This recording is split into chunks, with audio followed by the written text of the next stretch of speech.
Okay, so we have started the recording and we're going to go ahead and get started. So thanks to everyone that's joined us live at 9:03 Eastern time, which is really early even on the East Coast and certainly early on the West Coast. So today we have Melanie Leonard, who is the Clio goddess. I don't think that's her official title, but that's what I call her. So she does this as her main job. She helps attorneys set up Clio, figure out how to maximize their use of Clio, set up workflows, and probably some other stuff that she's going to tell us. So take it away. Awesome. Thanks so much for having me, Regina. And I do want to just take a second to tell you why I'm here, like specifically. Obviously, Regina invited me and I'm really excited to talk to you guys about Clio.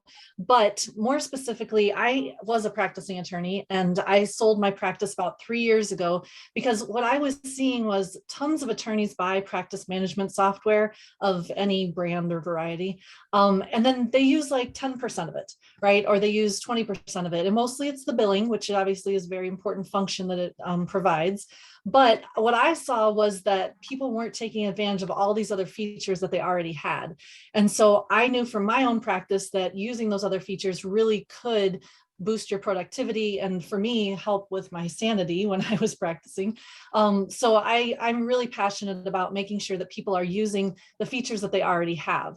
So a lot of times I will meet with people that are either shopping for practice management or more often they already have software and they're like, I know I'm paying for this. I don't even use half of what it can do. So, can you help me get the most out of it? So that's exactly why I sold my practice 3 years ago to start Streamline Legal, was so that I could help other attorneys get the most out of their practice management software, because frankly, I was much more passionate about that than actually practicing law. So that's what brings me here today. Today, we're talking about Clio specifically. I will just start by telling you my personal theory on practice management software is it matters so much less which one you pick as compared to how you're using it. So they have a lot more similarities than differences, in my opinion. And so for me, it's, are you using it to the best of your ability and are you getting the most that you can out of it? So whether you are using Clio or thinking about Clio or thinking about any other software, keep that in mind, that it's more about how you're using it, in my opinion, than which one you pick. Now, having said that, of course, I do have a bias towards Clio, and we're going to talk about why that is and what the differences are, because I'm assuming if you are here today, you either have Clio and want to get more out of it, or you're thinking about Clio and comparing it to some others. So let's talk. I'm going to highlight a lot about the differences between Clio and some of the other products out there. So we are very fortunate to have you guys all here online. So if you want to go ahead and ask a question, please feel free. If you, where the question button is at the bottom, feel free to click it. If you want to just drop a question in the chat, I'll try and keep an eye on that as well, or just turn off your microphone and yell. I'll see you one way or the other. Okay, excellent. So let me go ahead and start by sharing my screen.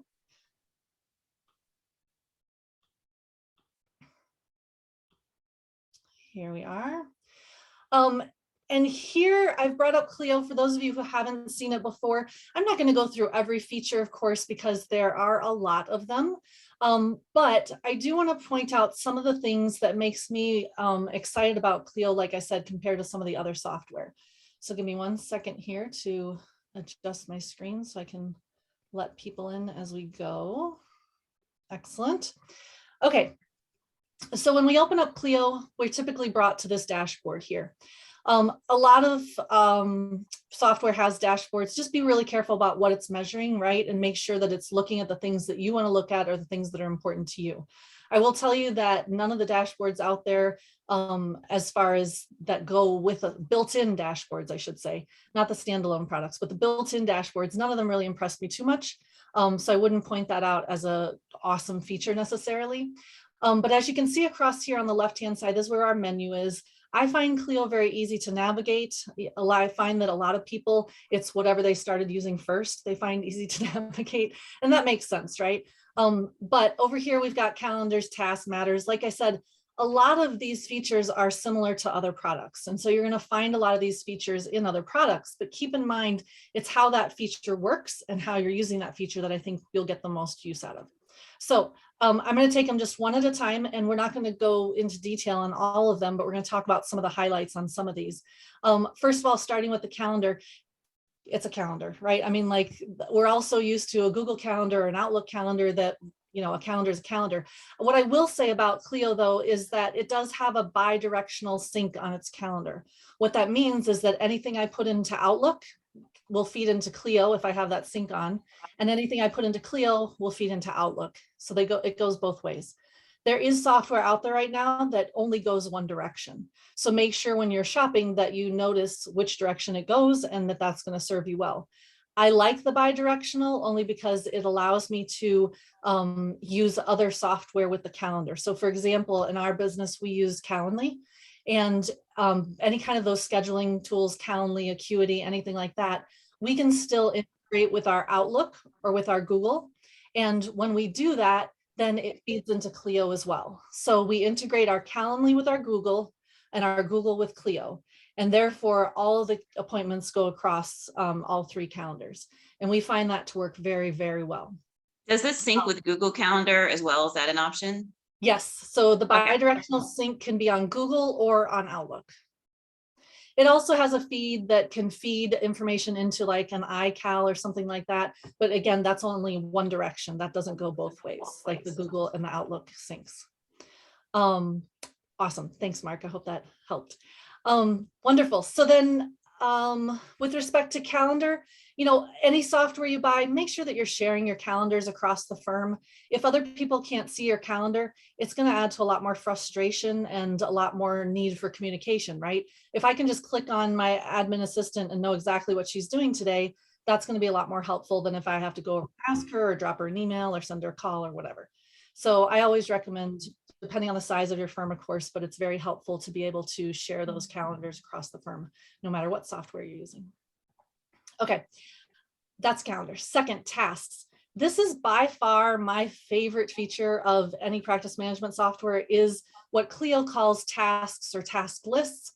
Other programs call workflows, precedents. I've heard it called a number of things, but basically this is where we go ahead and say, okay, when we get in a complaint or when we get a motion of this type, or when we have to file for our trademark application, here are the 15 steps that we typically do. And we want to build those out and we want to drop them in the software when applicable. Okay.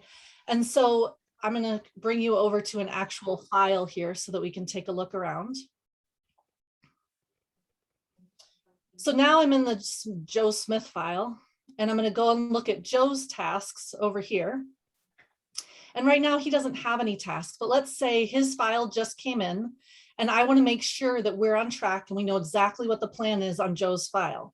So we're all on the same page. We all know what's been done, what needs to be done, and who's going to do it and when. So to get all that information, I'm going to go ahead and drop in a task list here that I've already created. And it's already here in my list. And I'm going to go ahead and use, let's say it's a probate file. So I'm going to go ahead and use this probate task list. And once I save it in here, it's going to pop up in our matter. And now these are all of the things that we need to do on this probate file. Now you'll see from these descriptions, I build my tasks out very robustly. I put in as much detail as possible. I mean, I want them to know what website to file on electronically. I want them to know, how do we mail it out? Is it certified mail? Is it regular mail? I put all of that detail in my tasks because, for a couple of reasons. Number one, if I have somebody new coming into the firm, I want to be able to basically have them see everything that needs to be done right there. I don't want them to have to refer to an outside procedure manual or checklist or anything like that. It's all built into here, so they don't need to go anywhere else. Additionally, even for my team members that are already here, maybe you've been doing this for 5 years, 10 years, it acts as a checklist, right? Well, did I do this part? Did I do that part? Let's make sure we got it all done. So I like to build out my tasks very robustly. And you'll see from this list, it's automatically assigning it to the correct person. These 3 things are going to be done by my admin assistant. And then a number of these are going to be done by myself. And then it also puts in the due dates. So it's been built out to say, 1 day after we open the file, we collect the documents. A week later, we go ahead and follow up to make sure we got the client's documents. Then day after that, I'm going to go ahead and verify the documents, and so on and so forth. So we build those out very robustly to make sure that we don't need any additional resources or as little as possible. So, and honestly, the idea too is they have no excuse, right? It's like, okay, well, did you do this step? Oh no, I missed that step. Well, how did you miss the step? It's right there, right? So we try and build these out so that it's a great resource for your entire team. And now when I go back, let's say, let's pretend like my assistant did these 3 things. And now my task is going to pop up in a couple of days for me to verify the documents. And I want to make sure and say, oh, I forgot what's going on in this case. What have we done so far? Now I can go and click on completed and see, okay, here's all the stuff that's been done on this file. Okay. And here's all the stuff that we still need to do. And by the way, you know what? This file is a little bit different. So I'm going to go ahead and change M here and make sure that we remember to send a copy to the wife, right? So when I think of those things, I don't have to tell someone now, hey, in 2 weeks, when you do this, make sure you send a copy to the wife. They're not going to remember that, number one. Now they have to go and write it down somewhere to make sure that they remember. Whereas if we have it all in one place, we make our plan for the case. This is my plan all the way out through December, January, right? I know what we're going to be doing on this case and when. If I need to adjust it, because this file is a little different, I can do that. But at least now we have it all spelled out somewhere where everybody can see what's the plan for this file, right? Now, one of the ways that Clio's workflows or task lists are a little different than other products that I've seen, not all of the workflows allow for such detail. Some of them have very limited space in which you can put, you know, your instructions or your details or anything like that. So I find that to be a little bit frustrating or limiting just because I like that level of detail in there. So when you're looking at workflow features, you know, take a look at that, see how much detail can you get in there? How much do you want to get in there? Maybe you're not as excited about detail as I am. But that's definitely something I would take a look at. And of course, to make sure that they're auto-populating, right?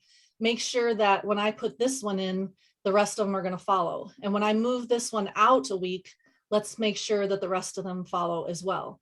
Because if I have to change something, I don't want to have to go through and change every single little task in there, right? So that's workflows. I will tell you that workflows are what changed the way I practice law, quite literally. Before workflows, I was very reactionary.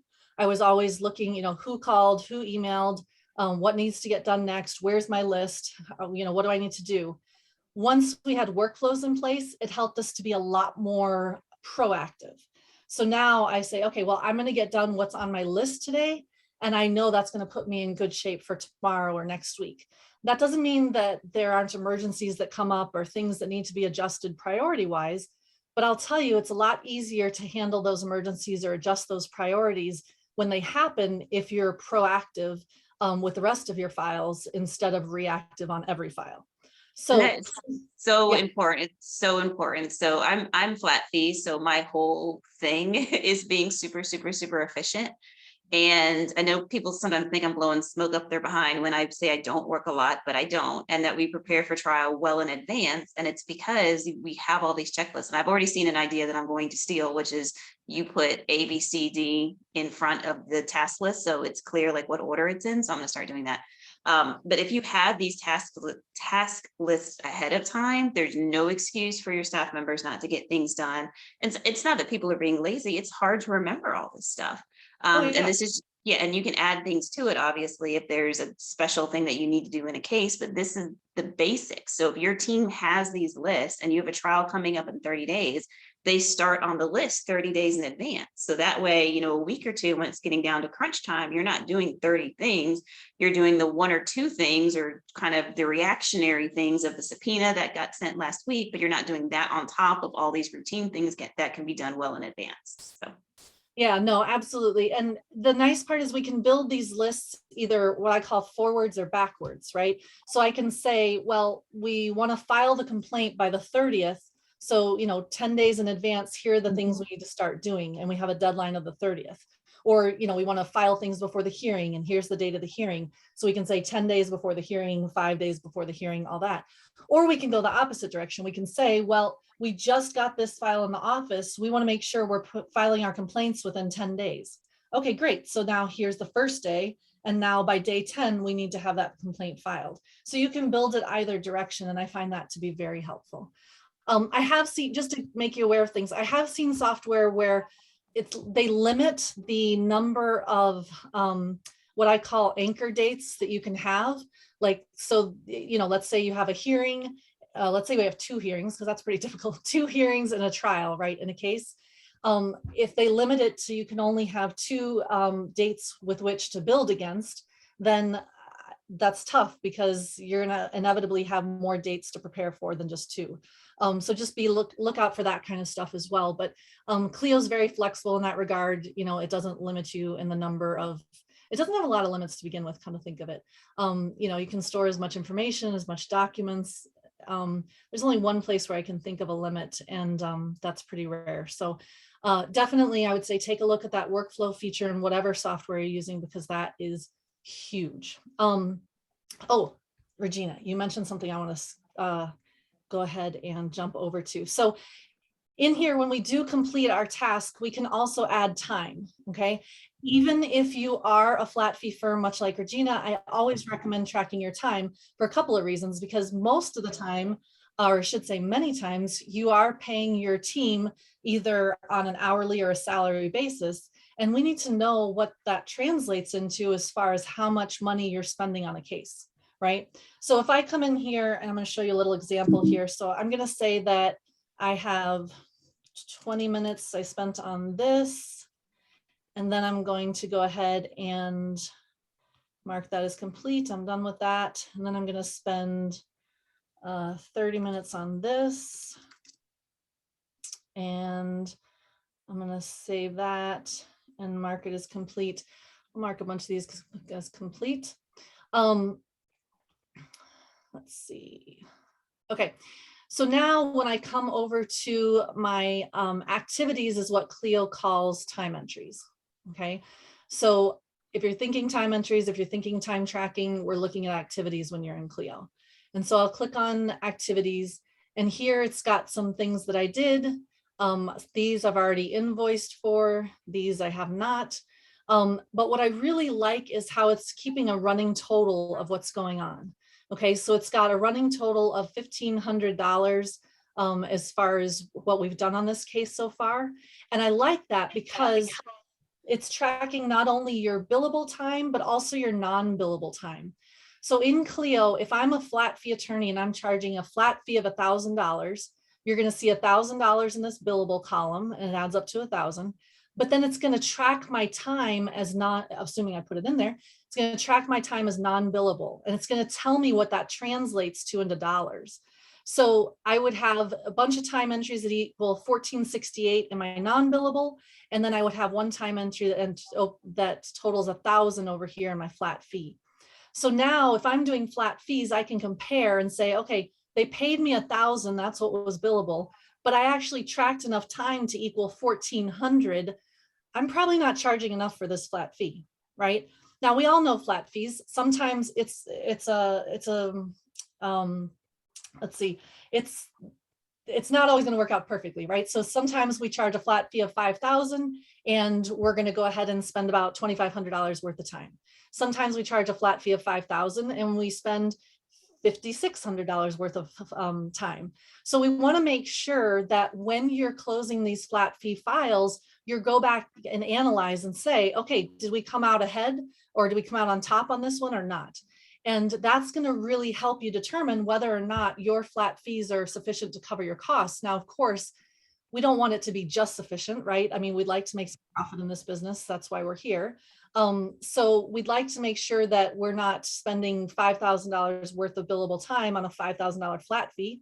We'd like to be spending less, but that's how you're going to know, right? That's how you're going to figure out whether or not, before you get to the end of the year and see all the total amounts, you're going to figure out whether or not you're charging enough for your flat fee. So I would highly encourage, whether you're doing flat fee billing or not, go ahead and track that time so that you can make that comparison and know how well you're doing on those flat fees.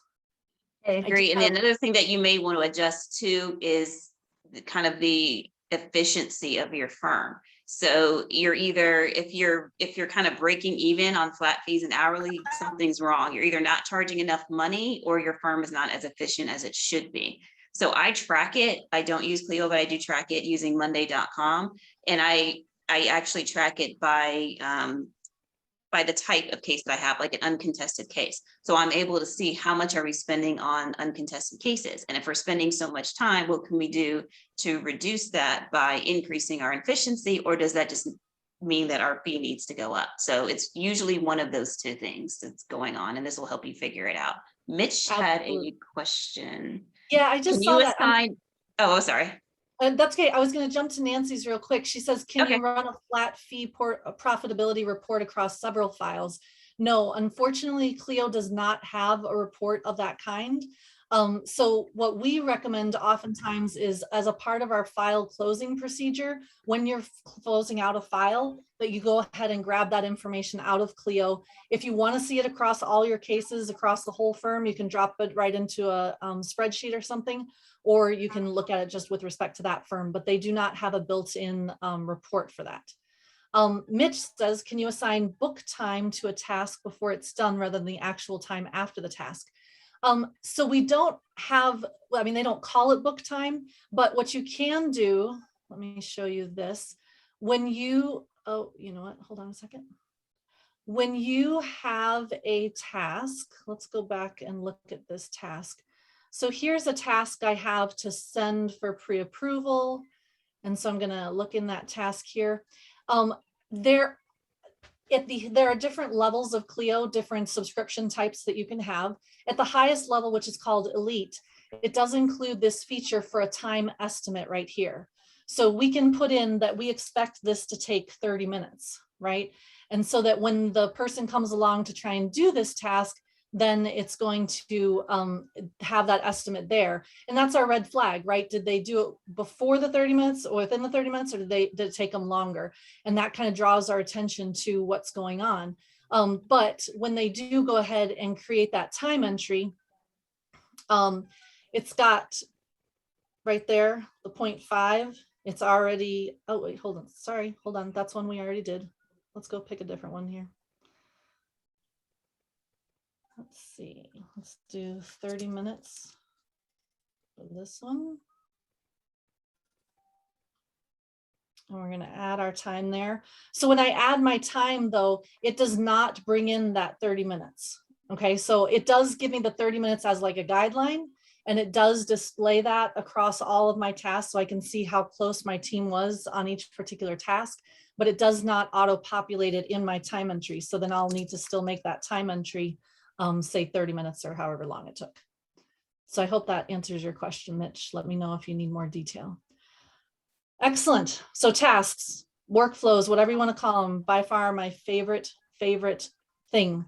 Oh, and by the way, that's also how I figure out my fees on the front end, right? I take this list of everything I know that we want to do. I take my time estimates that I put in for each task. I add them up and see that it's, 5.5 hours worth of time. Well, that's what I'm going to use to set my prices, right? Then I'm going to measure that against each closed case to see how close I was on those estimates. So it's both forward looking and backward looking. You can analyze both those things to make sure that your fees are appropriate when you're doing those flat fees. And when I say appropriate, meaning covering your cost and hopefully giving you some profit. Excellent. Okay, let's move on. Contacts. Oh, you know what? Hold on. Is there a template? Mark asks, is there a template for all case type related tasks that can be auto created? So the templates, we do, let's see, let me show you this. In tasks, we can create our own task lists. Clio does not come with any task lists, so you would have to create your own. But basically, we can create them for any type of file that we want or any portion of the file. Oftentimes in litigation, I'll recommend breaking those task lists down into different steps because, not every case has a motion to dismiss and not every case has this, that, or the other. So for litigation, I'll recommend you build smaller lists that can be added together when that time comes.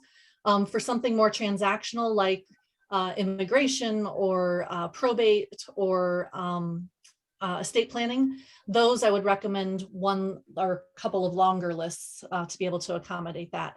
But yeah, the Clio does not come with any pre-programmed task list. You would have to create your own. Or hire Unless you're like a super nerd like I am, you may not enjoy actually building this out. This is where you throw money at the problem because it's literally what Melanie does for a living. And she, I guess, will meet with you over Zoom or whatever. You tell her about your practice, what is it you want to build out, and she will build it out for you. So it is a plug and play solution. But if Yes. you are paying for Clio and you're just struggling along month to month and you're not building out these workflows, then you're losing money. So you might as well just pay to have it built out and, you know, have it working from the beginning. So.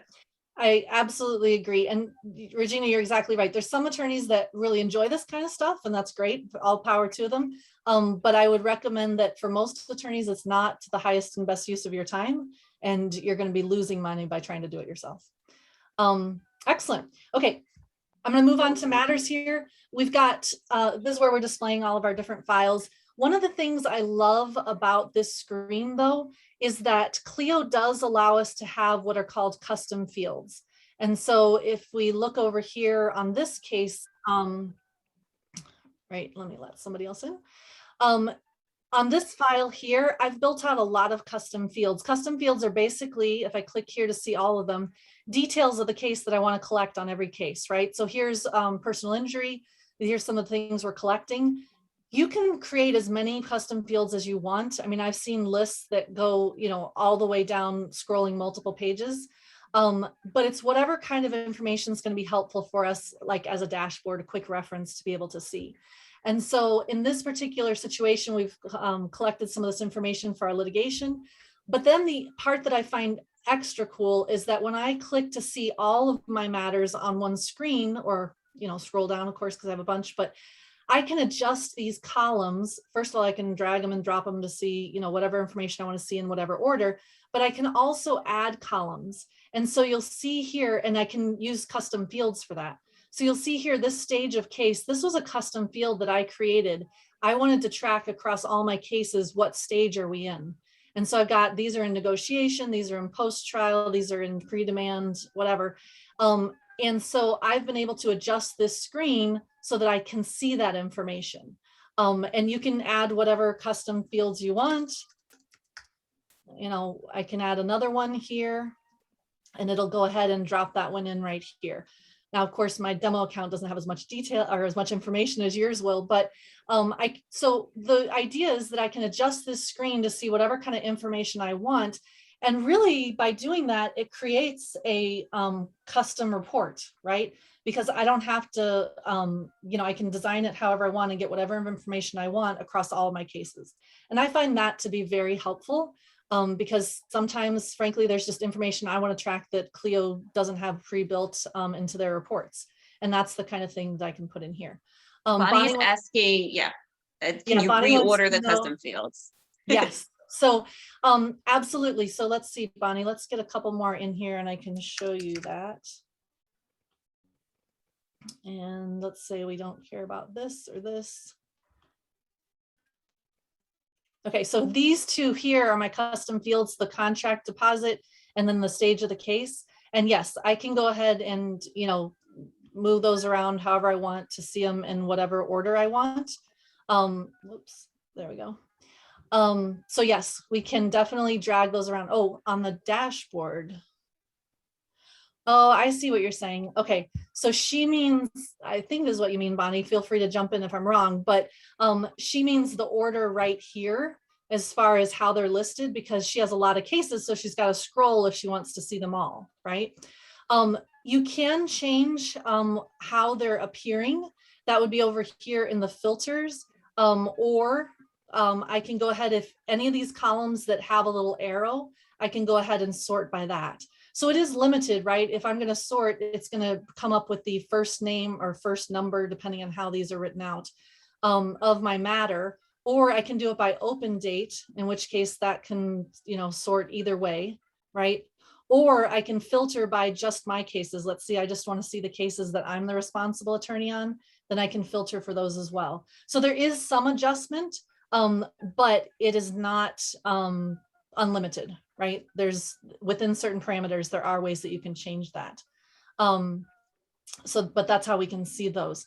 Now, also keep in mind, you're welcome, Bonnie. Also keep in mind that within Clio, one of the great things I love about Clio is it's easy to get my information most of the time out of Clio, okay? With a few exceptions, if I'm storing documents in Clio, or if I'm using the secure messages in Clio, those are difficult to get out of Clio. Everything else is very easy to get out of Clio. I say that because with as much money as is being pumped into practice or legal technology these days, I'm sure that something else is going to come along 5-10 years, who knows, something else is going to come along that's better. And you're going to say, you know what, I'm out, I want to go try something else. Great. It's very easy to get all your data out. It's just a click of a button down here where it says export. And I do that not just to get my data out to go somewhere else, but to analyze it as well. Sometimes I want to analyze the data more deeply than Clio allows me on the screen. I can export it and sort and filter to my heart's content in Excel and get whatever kind of analysis I want out of it.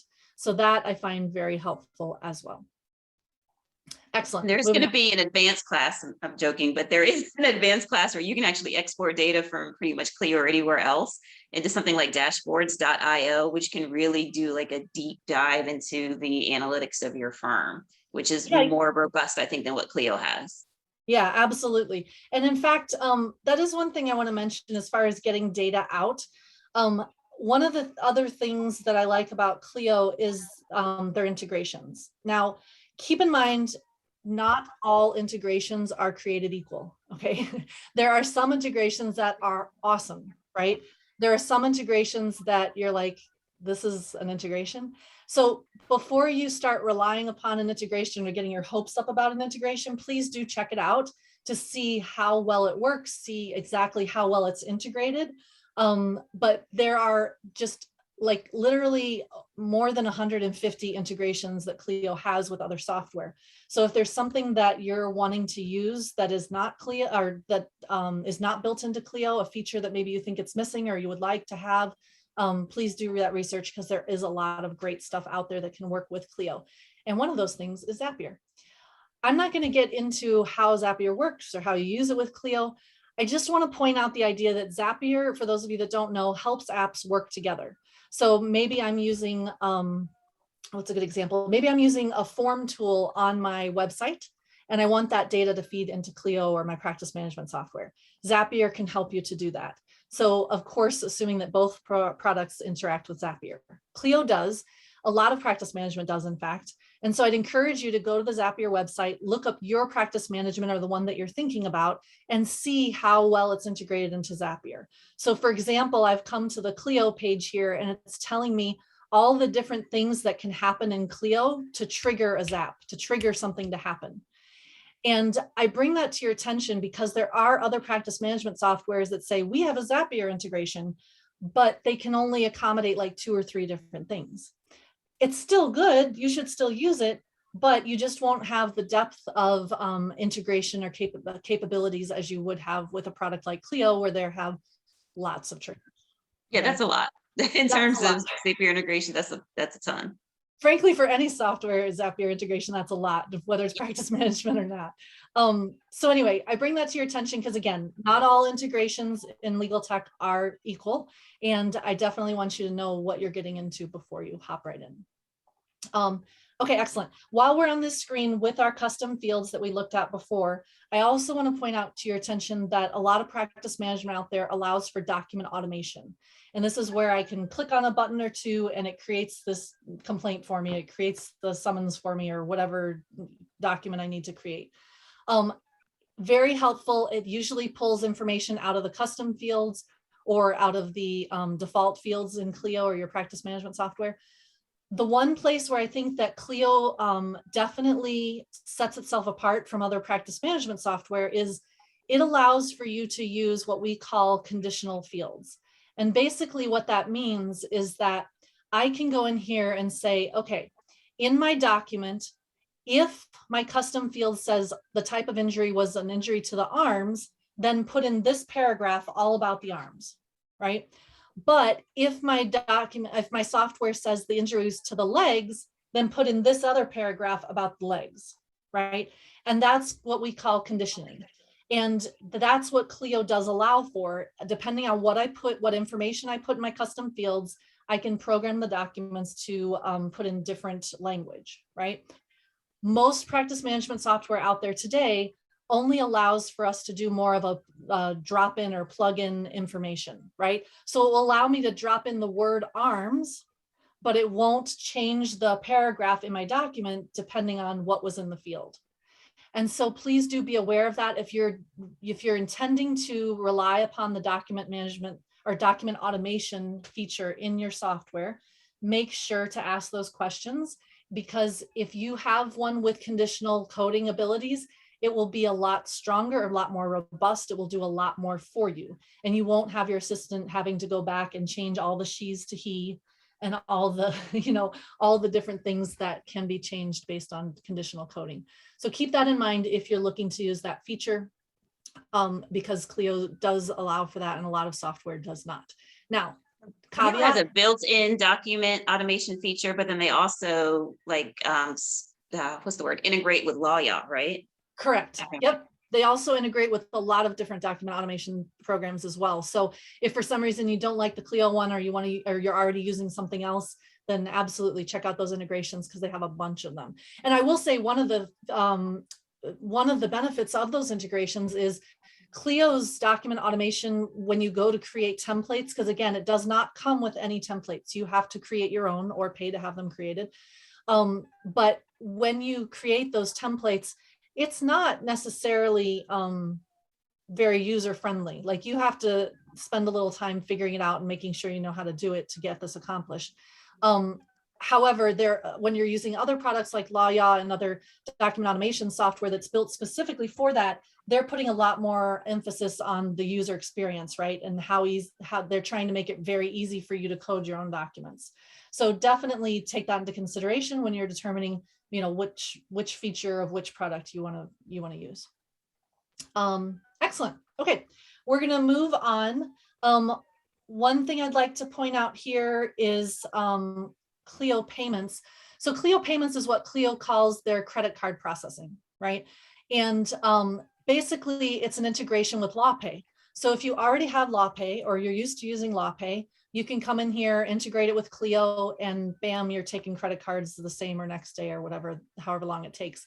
But it is a very, very well created integration, so that when my client pays with a credit card, when I have LawPay hooked up to Clio and my client pays with a credit card, it's going to automatically not just record that payment for me, but also record it against the invoice, because it's going to know, like you can see right here, this is a payment for this bill, right? Or this is a refund for this particular bill. This is a payment for this bill. So it's very specifically keeping track of payments on the particular bill. And that is super helpful. A lot of people I meet use LawPay, but they don't have it integrated with Clio. And so they're always recording those LawPay payments by hand or manually into Clio. And total waste of time, totally, especially when you integrate the two, you're going to save money on your LawPay bills. So do it. It's a win-win. You can't really go wrong with it. And it is very, very helpful as far as a time saver goes. Let's see. I think those are the features on the left here that oh, wait, here's one more I forgot to mention. You may have seen as we've been going through Clio, in the lower right, there's always this help button. And of course, it's very helpful. You can type in, how do I create a contact from Pro? And I put in my question, and it's going to give me a bunch of different answers. And a lot of times my answer's there. I'll go ahead and read it, figure it out, and I'm good, all set. If it's not, though, then I can go ahead and click on this live chat button. And I can start a message to Clio, and I can ask them, start my chat, ask them my same question. And they're going to chat back, and they're going to help me find my answer. And the response, as you can see, is very fast, right? I've seen this feature in other software where the response took weeks. And I'm not even kidding. Like, I sat there and I'm like, when are they going to answer? Because it seems to be an instant message kind of situation, but they didn't answer. And then I got an email 2 weeks later. And so I would definitely say, when a lot of these products have free trials, when you're trying the free trial, test out that tech support, test out that customer service, see what kind of answers you get, see how quickly they respond. The other thing I like about their tech support that I haven't found other places is if they can't do something, if they come back and they're like, yeah, sorry, we can't do it, it's not built that way or whatever, most of the time they'll come back with a workaround and they'll say, hey, here's how you can get around, here's how you can accomplish the same thing. And a lot of times those workarounds are even documented in their tech support articles. So that makes it really helpful. So here she is telling me how to go ahead and create that contact that I want. So we'll go ahead and thank her. So keep that in mind. How easy is it? Because if I'm trying to run a case or I'm trying to, run my law firm, I don't have a lot of time to be spending on the phone with tech support, frankly. And if I just need a quick answer to my question, this is super, super helpful.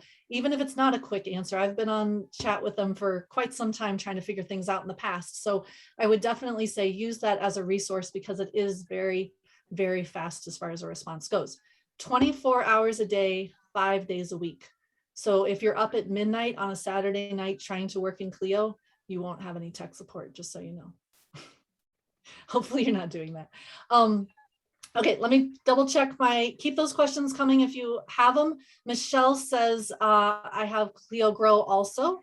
If I'm sending intake forms throughout the case, can I keep pushing to manage and update custom field use for document automation? Great question. So for those of you that don't know, Clio does have a product called Clio Grow, and that is basically their intake software that will help you be able to send out forms to your clients electronically for them to complete information and give you information. It'll allow you to create documents like in retainer agreements, things like that, for them to sign electronically. A lot of great features.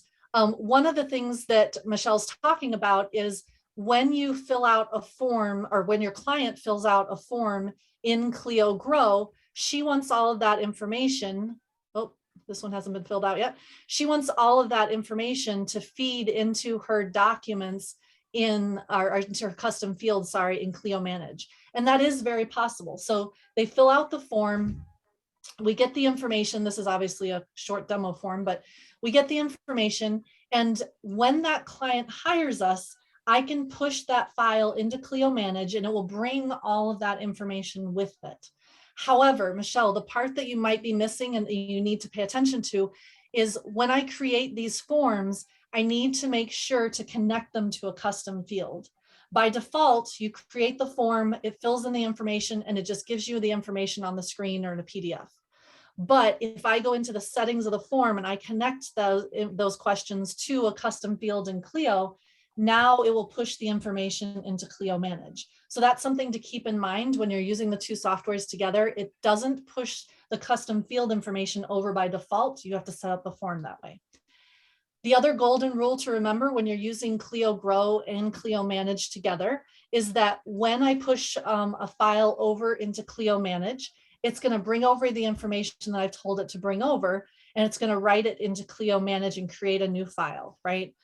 But if I do that twice, let's say I go back and get more information in Grow and I want to push it into Manage, it will overwrite any information in Manage that I changed in the meantime. So if I updated Manage in the meantime, and now I push it over a second time, it's going to delete all that information and write it with the stuff from Clio Grow. So the golden rule is really to only push it over once so that we don't risk overwriting that information. Just a quick question on Clio Grow. I know you probably don't want to go too in depth in it, but are those the top columns customizable? Yes. Okay. Yes. So these columns up here, this is like a Kanban board, right? I'm tracking all my different matters. These are just new contacts. I've reached out to these. I'm waiting for these to answer me. I have a consult scheduled on these. These columns up here can be customized. I can make them say whatever I want, or I can put them in whatever order I want as well by dragging them across. Okay. And we have a question here from Nancy. Telephone calls. She wants to document her telephone calls and bill for them. Absolutely, I do too. So when we're back in Clio Manage here, we're going to hop over to this communications tab, which I did not get to yet. Communications here can focus both on email and on phone calls and on internal Clio secure messages. So the question was about phone calls. So I'm going to click right here on phone. It's going to show me all of these phone calls. So here's the thing. When I have a phone call, I can go ahead and just manually put in a new phone log and start filling this stuff out. But what I'm going to recommend to you is to think very carefully about getting some type of voice over IP phone system that will integrate with Clio, right? So there are a number of them that you can research on the Clio integrations page.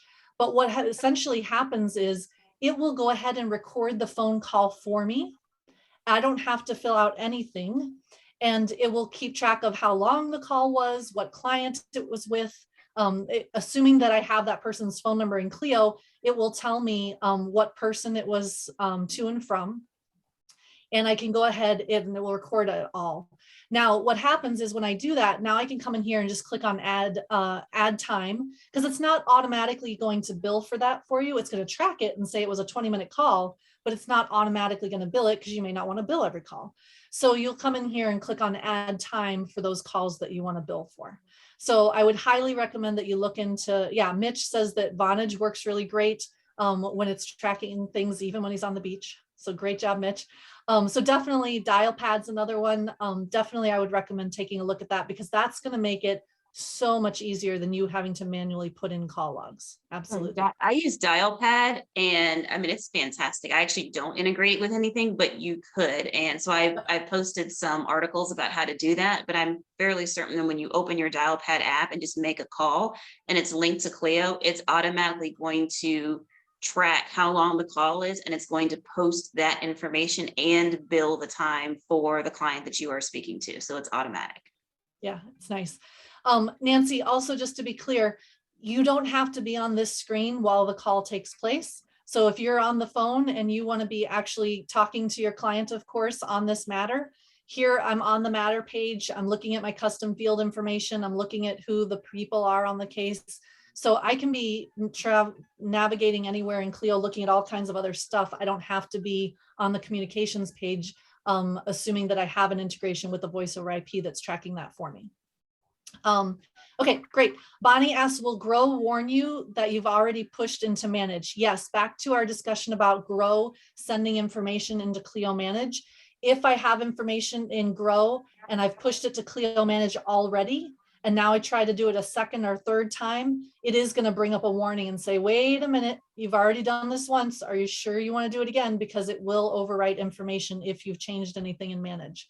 So yes, you will get that warning in order to be aware of that. Okay, I think that's all the questions we have so far. Let's see, let me double check my notes to see if I missed anything I wanted to be sure to point out to you. Oh, you know, before you guys hopped on, we were chatting a little bit about other software and, you know, software that's in the cloud, software that's not in the cloud. Clio is a fully cloud-based solution. So there is nothing that it puts on your computer. There is nothing that, or I should say, there's no information or data that it stores on your computer. There's nothing. So if a fully cloud-based solution is what you're looking for, then yes, this is a great solution. Just be aware, because there's a lot of products out there that say, yes, we have a cloud-based solution, but it's only partially cloud-based. Some information it's storing on the computer, some information it's storing in the cloud. Just beware of that, because you want to know, how is it going to react when I don't have internet, or how is it going to react when you know, this or that happens, my computer goes down and I have to get a new computer. So there's all kinds of scenarios and situations where we want to know how we're going to be able to access our data. If you don't have an internet connection, you will not be able to access the data in Clio. It's as simple as that. So make sure that if you are looking to use a fully cloud-based solution, that you have some reliable internet or backup internet, or however you're going to handle that. Now, the flip side of that being, of course, I love an all internet-based solution, because then if I have team members like I do all over the country, you know, they can log in from wherever they are and they're seeing the same stuff and have access to the same information that I do. And for me, especially in this time when we're having more dispersed workplaces, that's definitely a benefit in my mind. Excellent. that's all of the detail that I wanted to show to you guys today. Obviously, Clio has a lot more to offer that we didn't get through. So if you have further questions, you are more than welcome to reach out to me. I'm happy to chat with you about it. And in fact, I'm going to go ahead here. And let's see. Anybody have any, we have about 5 minutes left. If anyone has any questions they want to drop into the chat or into the questions, you're welcome to. In the meantime, my name is Melanie Leonard. I'm with Streamlined. I know this is so not a cool looking slide, but that's okay. Streamlined Legal, we'll make that a little bit bigger. And if you decide that Clio is something that you want to check out, please feel free to do that. And they do offer a free trial. Please do, if you put in this code, then CCC-Leonard will notify me that you have started a free trial. If you decide that 7 days is not enough time for a free trial, you need a little more time to analyze it, figure out what you like and don't like about it, need another weekend in that trial to be able to do that, let me know, and I'm more than happy to get that trial extended for you. And if you decide Clio is something that you want to purchase, let me know that as well, so that we can help you get some better than published pricing on that also. And I'm always happy to answer any questions that you might have. So let me double check our chat here to see if we have any more questions. Yeah, Bonnie's got one. Yes, manage moving to Kanban like grow. Oh, so Bonnie really likes, if I gather from the question, that Bonnie really likes the visualization of the Kanban board, right? So we've got, you know, this case is in this stage, that case is in that stage, and so on and so forth. And your cases just pretty much move across the board until they're done. Mm-hmm. I also think it's a great visualization. The challenge I have with the Kanban board is that unless you're making a stage for every step in the process, you can miss details, right? Like I can miss that there's actually 10 different things we have to do to get from this stage to that stage. And so I want to make sure that you have a combination of both the great visualization and the detail of like those task lists that we were looking at, right? To make sure that we not only have the visualization, but also the detail. And so currently there's no visualization in Clio Manage that mimics a Kanban board, but there is a great product out there that is called Legal Boards. Legal Boards does integrate with Clio, and it does allow you to take your Clio matters and see them in a Kanban style view. So I would recommend that you check out Legal Boards. If you're a smaller practice, they're a really great solution. They have some built-in built-in automations as well that can be very, very helpful. But I will warn you, if you are a larger practice with a lot of data, meaning a lot of matters, a lot of open matters at any given time, then they may have a challenge dealing with your large volume of data. So be sure to check them out, first of all, because it's a great product. And second of all, when you do talk to them, make sure that you talk to them about the volume of cases that you have and the volume of data so that they can go ahead and let you know if it's going to be an issue with their software or not. Cool. I'm going to go ahead and drop that code again in the chat. So if you head over to Clio's website, they do have, click here for a free trial. And I will also drop in, Bonnie, it's great to meet you. I will also drop in my website in case you guys have any questions about how to reach out to me. And thank you so much, Regina, for your time. I really appreciate this opportunity, and it's been great to see you all this morning. Sure. Thank you so much for joining us. You're welcome. Welcome. I'll stick around for just a minute. If anyone else has any other questions, drop them in the chat. Other than that, we will see you on our next presentation. Do you know when that is, Regina? Do I know when it is? Yeah. No. Yeah, I don't know anything without looking at my calendar. Check out the website. I set up a whole bunch this week. So I just dropped in the chat how you can stitch Clio together with Monday, because I really, really, really love Monday.com for visualizations. Like it had my task list is a llama, literally a llama board where the llamas drop dead and die when I finish a task. It's awesome. And they do hula hoops and stuff. But it's really great for visualization. It does not cost a lot of money. So if you kind of want sort of a low level overview of your tasks or whatever, you can export data from Clio to Monday and have that visualization. I think legal boards is a little more expensive. Monday.com for one person, the free trial includes all this stuff. It's not expensive at all. So if you really like the 30,000 foot view, you can get some of that stuff from Clio integrating with Monday. So check that out too. Awesome. All right, cool. So I will stop recording.